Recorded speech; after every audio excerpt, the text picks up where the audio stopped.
Hi, I'm Tyler, and this is the Fox Valley Film Critics. In this episode of the show, we're going to be discussing the next in the lineup of the AFI's Top 100 American Films, It Happened One Night, followed by the newest film in the Rocky series, Creed 2. Stay tuned.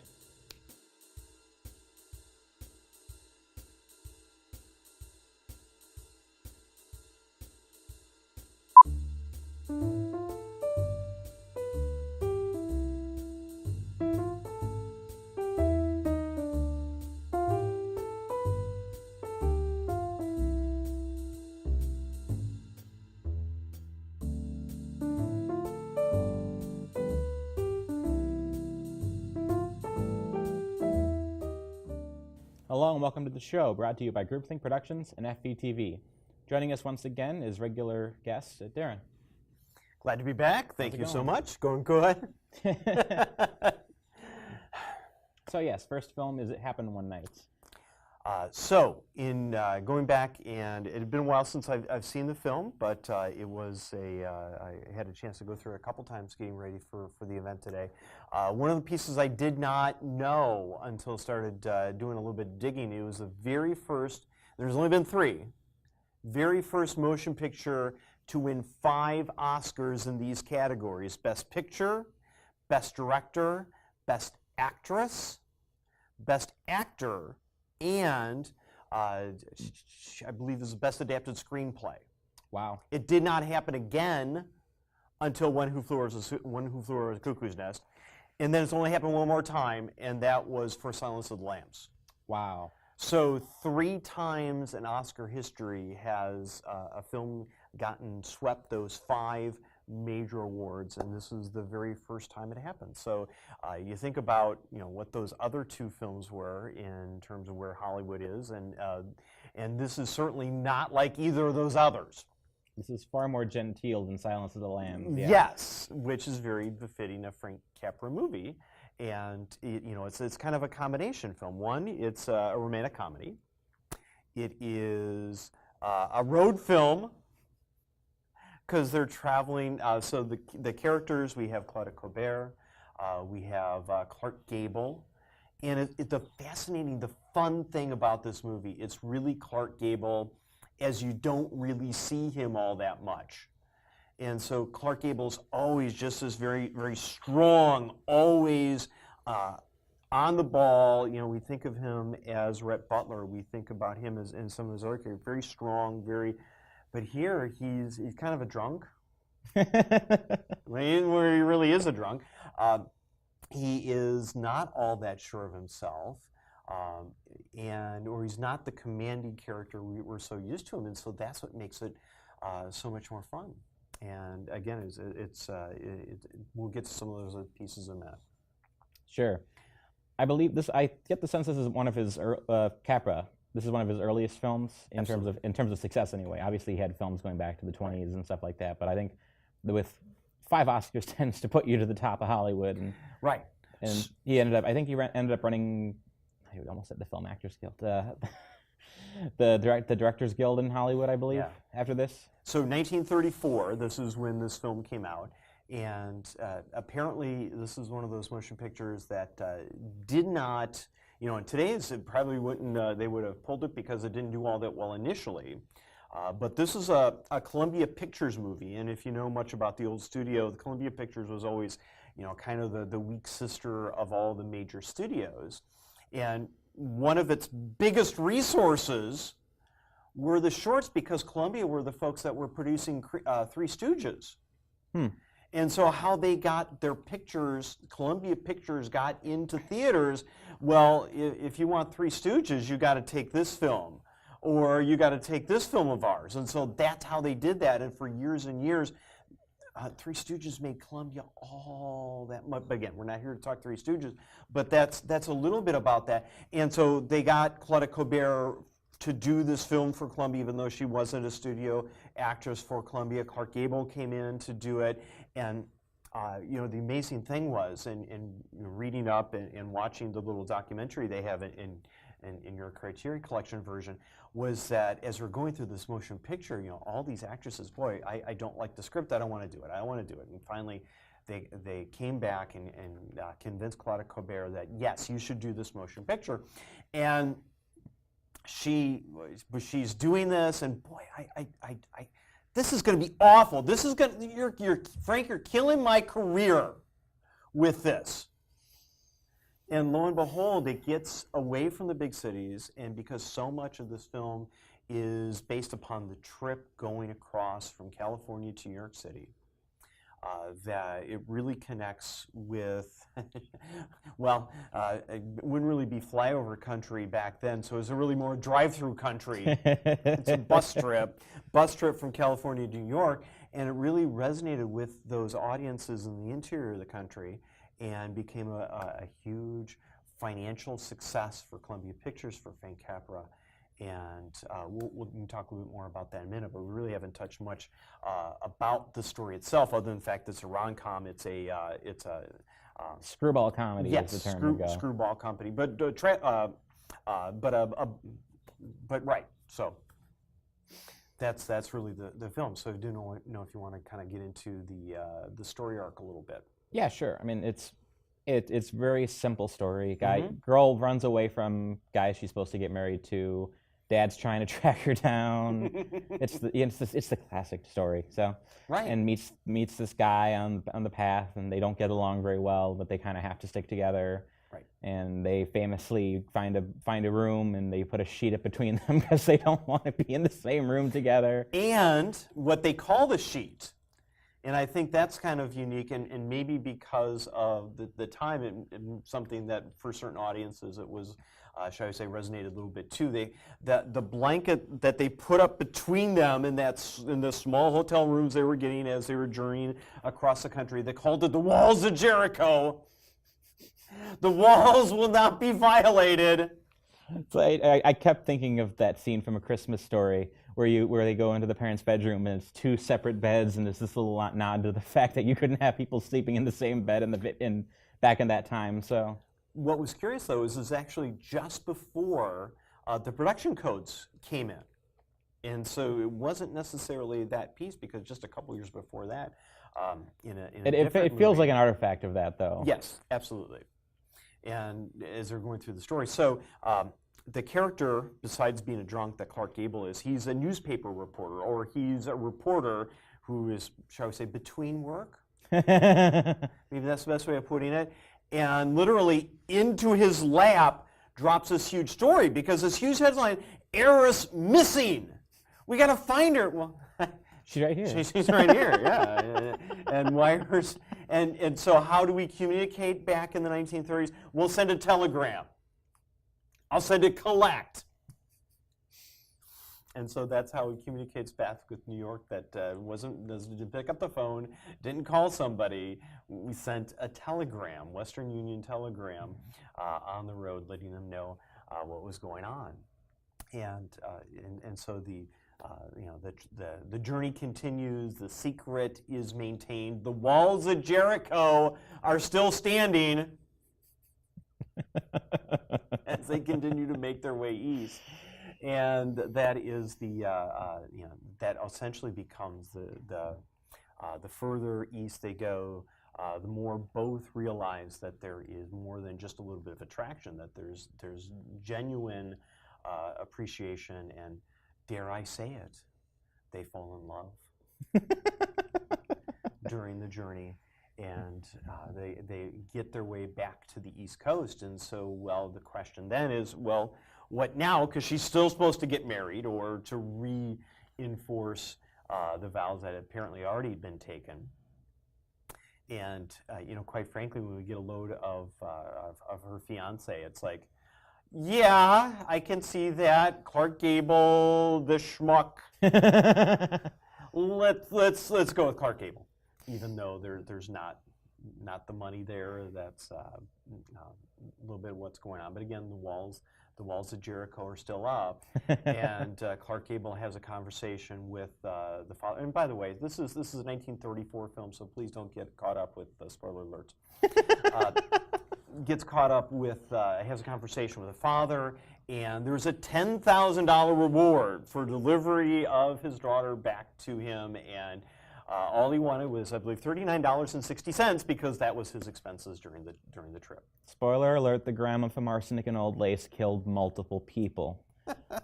13 So- bodies. So yeah, let's just spoil all this the Frank Capra film. Show you where they're buried.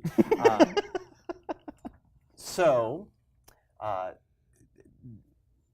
Clark Gable, throws away the money, tries to get back, and by that point, Claudia Colbert's character thinks that she's been abandoned, and ends up about to go through with the wedding. So there we are, the day of, and the guests are there. She's walking down the aisle.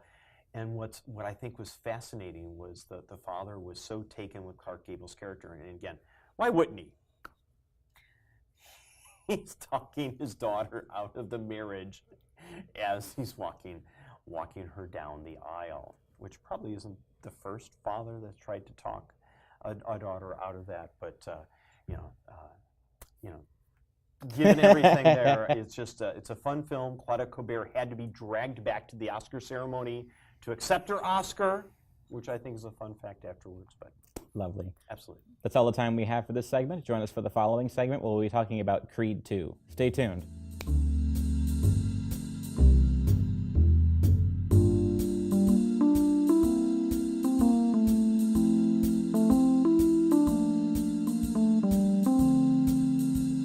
Hello, welcome back. Time to talk about Rocky 8, Creed 2. Exactly. Thank you for stealing my line. Yes, I did so with glee. Yeah, so this is I would think it's very reasonable to say this is the 8th module of the Rocky Balboa sequence. And supposedly the last one with Stallone. He's made mumblings that this is the last time he might do it, which I think is fine. Well, He basically, by the end of the film, he's kind of like resolved the last string of his like remaining character arcs. So we'll see. We'll see. Let's see how Rambo 5 goes. Exactly. And I'm excited for Last Blood. So First Blood as opposed to Last Blood. Yes. Nice. Very well played, my boy. Now, I'm not kidding. I'm sure you're not. Now, what I was still thinking about this on the way in, that with Creed 2, we're reintroduced to lots of folks from Rocky 4, that we get Dolph Lundgren back. Yes, from his acclaimed performance in Showdown in Little Tokyo. So yes. So and wasn't he part of the Expendables series? Probably. They brought him in there. He was also the first Punisher. So okay, so we get Dolph Lundgren back. We get Brigitte Nielsen back, and Lord knows they probably didn't have to pay her all that much to get back. And they brought. You think about all the people they brought back to do Creed and Creed 2, but Adrian gets killed off. Yeah. And I thought, how very sad for her that all these other folks get to come back and shall we say, get a check. But is Adrian still alive, the actress? yes. Or? Oh. And that's what made it all the worse. It's that when we killed her off. Thank you, Sly. All right. I mean, I think Stallone had a hand in the writing, so yeah. So yeah. Maybe he just didn't like her. I don't know. Who knows? I don't know. But so we get both of them back, and we watched this film together just a few days ago, and every time Dolph Lundgren comes on screen, for the first half hour, you see him, he doesn't say anything. He sticks out his jaw, he grimaces, but he says nothing, and I'm trying to They're building suspense. And for the life of me, I'm trying to because it's like he spoke. He actually spoke early in the motion. We finally got it. He finally got his first. What are they going to have him say? I don't know, but they're somehow. Well, something. He's a monosyllabic ape. Like, what are they going to have him say? Which somehow his son is worse. Yes. His son says less. He has less range than Dolph Lundgren. This is a miracle. Who found him? But he beats people. That's where he comes into play. And so the story arc is that Creed, at the beginning of the motion picture, becomes heavyweight champion of the world. And he is... That's kind of a clever way to start. So yes. It's kind of metaphorically taking off the first film, where the first film was a success. So start of the film, he's on top of the world, and the film's on top of the world, and there's every foot possible to fall from, which they do. So yes, and we'll essentially then the story arc then, just as there was the desire to in previous films to bring folks together. Well, the son of Apollo. right, the son of Apollo faces the son of and why am I not thinking of the Russian character right now? But you get it. So the Russian versus Dragov, American, Ivan Drago, he gets the fight, and in the film, they have the fight so early. Well, it's his first fight and then there's the second fight, of course, Right. which is kind of Well, formula Rocky. So. Right, and so that was my thought. It's like, either this is going to be a really, really long fight, which isn't out of the question for a Rocky movie, for the Rocky series movies to have a fight go that long, but clearly that wasn't going to be the case. So there's, in fact, the two fights. And again, this is a new movie, so we don't want to get too much into the spoilers, but if you understand the reason, there needs to be a rematch. Okay, so this is like the most formulaic Rocky movie ever. You know how it's going to end. Yes. There's not going. I'm not going to spoil like the process, but you know Adonis is going to win the fight in the end. But it's all about the journey. Yeah. So I will say, as weird as it is bringing back the Drago family, I thought the setup was very kind of well done. So essentially, you have three different families that are being shown in this film: the Balboas, the Dragovs, and then the Creed family. Right. And they're all families that are undergoing different levels of fatherhood estrangement and grappling with their legacy. So you have Drago, who had lost his legacy, who's trying to basically like helicopter parent his son into success and kind of and get revenge. And his son is effectively just becomes an avatar for all that. There's no character there. He's just his father's rage personified. Then you have Creed, who's lost his father, who's grappling with trying to like surpass him, and then you have Balboa, who you find out also as a family man in this motion picture, as well as dealing with the needs to prove himself in the ring, to prove himself out of the ring. So it's really both tracks that are taking place there. Yeah, and you have Rocky, who they're finally addressing the outstanding plot that he has family that he's extremely estranged to at this point in his life. So essentially, the film needs to end with all these three characters, or the six. Technically, it's six, but there's like three character arcs centrally resolved, and then it would have ended well. The Dragovs need to learn to live with the fact that they don't have a legacy. Rocky needs to get back with his family, and Creed needs to surpass the need to get trapped in his father's legacy. I don't think he does that. I think he gets just sucked into it and then just ends up punching his way through his father's legacy, and to the point where he's like, yes, I sort of did the one thing my father didn't do, and therefore I have become my father, as opposed to resolving my need to be him. So, yes, which was the whole point of the first film, was I don't want to be my father, and the second film is, yeah, I beat up the guy who killed my father's son. Yes. And which is, it's kind of telling to, I don't want to say too much about the final fight, but obviously we said Adonis is going to win. But it's kind of telling in the end of the fight, we don't see the kid mourn, we see Drago, we see Ivan mourn. Yes. It's like the dad's sad that his son lost, not the son. But. Right. And boy, the Drago character, boy, a lot of, shall we say, a lot of mommy issues going on there. Lots and lots of, and the way you described it, the rage-filled, the rage-induced action that is taking place from the Drago family, that was quite amazing of its own right. I think the best scenes in this film are just the scenes where people are talking, because you get the scenes with Creed and Tessa Thompson's character, and they have an amazing chemistry, so you get a real sense of their relationship. You get the scenes with Creed and Apollo are good. Even the scene with Creed and Rocky. Even the scene with Rocky and Drago was pretty good, because you get the sense that these characters just, even after all this time, their fight they have disdain for each other. Right. Although the more I think, it was fascinating seeing Dolph Lundgren in the gritty Creed verse, because these films are shot so much I don't know if gritty is the right word for it, but they're shot very handheld and very muted colors, and so seeing him in a non-cartoony film just looks so strange. And it adds a little more texture to his character, just the idea that Right. he's mad that he had lost everything and he's trying to kind of come to terms with it.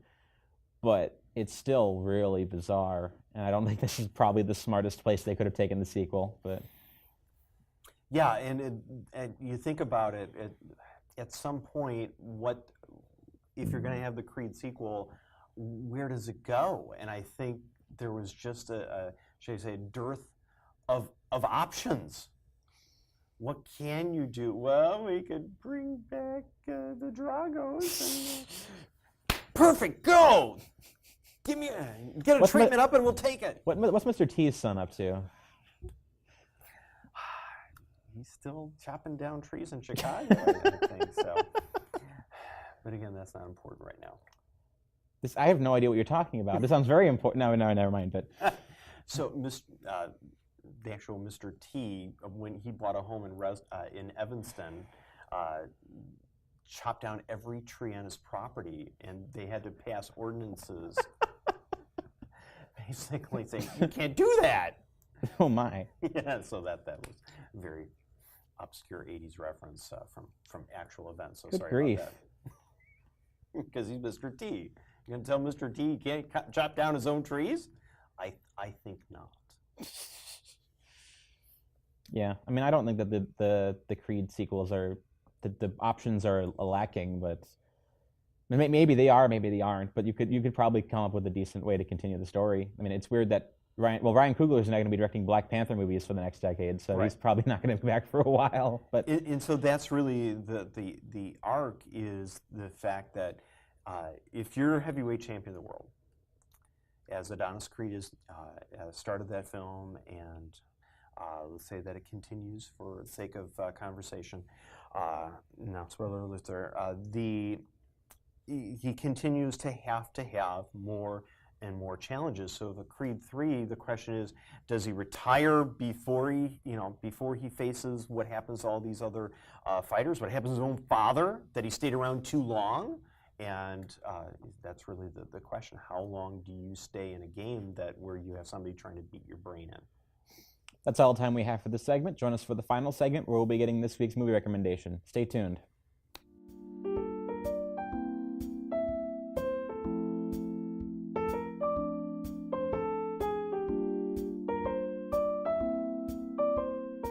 Hello and welcome back. We're going to hand things over now for the movie recommendation of the week.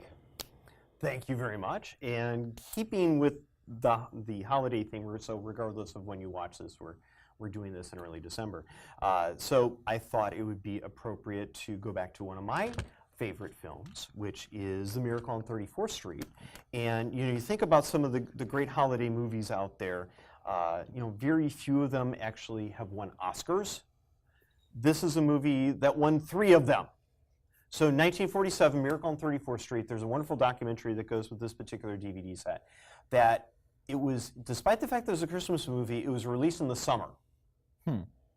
And the studio had no idea how to market it. They knew they had what was potentially a fun movie. It stars Maureen O'Hara. It is the very first movie for Natalie Wood. Thank you so much. And the Santa Claus character is played by Edmund Gwenn. And their, shall we say, adventures and misadventures became what ended up winning Edmund Gwenn the Oscar for Best Supporting Actor, and then they won 2 other Oscars, but they were writing oriented. And it was also nominated, it did not win, but it was nominated for Best Picture. So, Wow. Think about, traditional Christmas movies, or the movies that we were used to coming up, certainly Christmas Vacation, no Oscars there. Scrooged, no Oscars for you. Bahumducked, no reviews. No. No one reviewed it. No one watched it. It's just sitting in a bin at Meyer. Oh, very sad. But Miracle on 34th Street, certainly stood the test of time. Natalie Wood plays the wonderful. This is her first huge role. She was actually doing a couple other films at the same time, so she'd be whisked from one set to the other as she's going through this, and she's doing this movie. Basically, she was working with Edmund Gwynn, and it was just wonderful going on. And there's a famous scene where she tugs on Santa Claus's whiskers, thinking they're going to be fake. And she had apparently she was not prepped for the fact that they were real, and so her reaction there is one of just being taken aback and abject horror, the fact that she potentially hurt this wonderful old man. Oh, I know. And even at the time, this is a film that yes, it's about Santa Claus, but you think about it was really very ahead of its time in the fact that Maureen O'Hara's character plays a single mother, a very successful single mother in what was a very rough and tumble world of retail sales back. It's the Murphy Brown of Santa movies. You could say that. In an oblique sort of way. Yes. And so that starts us off there, and her role, it has a famous courtroom sequence. One very nitpicky item that once upon a time I threw up on my Facebook timeline was there's a scene near the end of the movie where Maureen O'Hara is writing a letter to Santa Claus to where he's being held on trial for sanity. Back in the late 1940s, first-class postage was, I believe, 1 or 2 cents.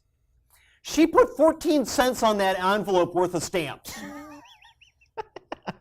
It's going from New York City to New York City. It's not like it's got to go airmail.